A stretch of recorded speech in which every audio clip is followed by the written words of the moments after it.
In order to grow your business, it's important to have a roadmap in place, and that's where budgeting and planning comes in. Watch this video to find out more. An effective budget or plan includes financial statements that shows you how you will use all of your business's resources to make the most profit. This includes resources such as your employees, your stock, your warehouse space, and even your cash. Your budget or plan will not only tell you if you generate enough profit, but it will also tell you if you have enough cash to pay for everything. And by planning effectively in this way, you'll be able to identify all the hiccups and hurdles and take actions to correct them.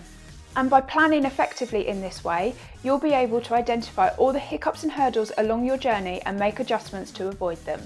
Making a business plan may seem overwhelming, but it's essential for the success of your business. It will be used to guide you in making financial decisions, so therefore it's important that you consider both your short-term goals and your long-term goals, and that you set an achievable plan on how you're going to get there. Although your budget will focus on your financials, you're going to need to connect it to your business, so that means thinking about everything from how much you're going to spend on marketing to the operations and how many staff you're going to need.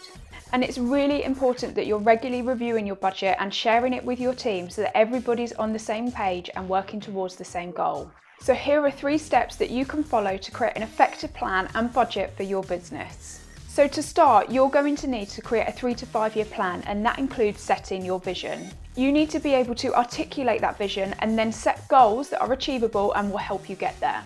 By doing this, you'll stay really focused and it will keep you on track.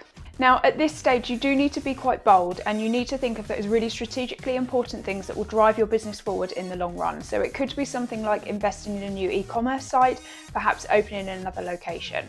You do need to be realistic, as this does need to be achievable, but don't shy away from making big, bold decisions. There is a saying that if you shoot for the stars, you stand a chance of landing on the moon. So once you've created your plan that will take you for the next 3 to 5 years, you need to break that down into small, manageable steps. So this is where a budget comes in. And normally a budget is done for 12 months, but if your business is changing quite quickly and the 12 months seems very far away and you think that that will quickly become out of date, then do it for just 6 months at a time. That's absolutely fine. And your budget is going to go into detail on the financials of your business. So you need to be able to plan a profit and loss with all of your income and expenses, but you also need to think about your cash flow.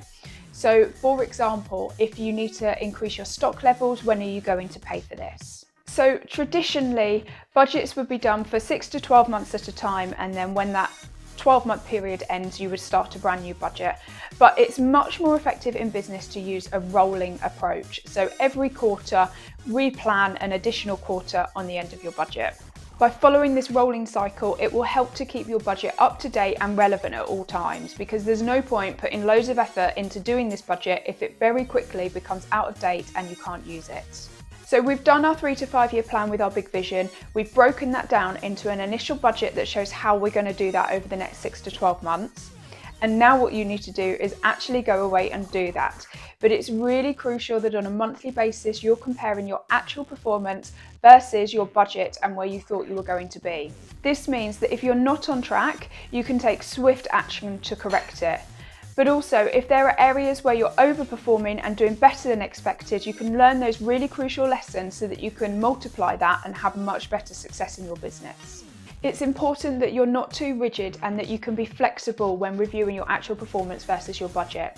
After all, your budget is only a prediction of what you thought was going to happen. So if your sales double, for example, it's not realistic that you're going to keep your overheads at the same rate. You need to be prepared to increase these too. So therefore, do have a flexible approach and don't be too hung up on making sure that you exactly hit your budget, because this doesn't necessarily mean that that was the best outcome for your business. By following these steps and implementing planning and budgeting in your business, you will have an effective roadmap to success. Thanks for watching, and don't forget to subscribe to my channel for more tips and tricks and help and advice.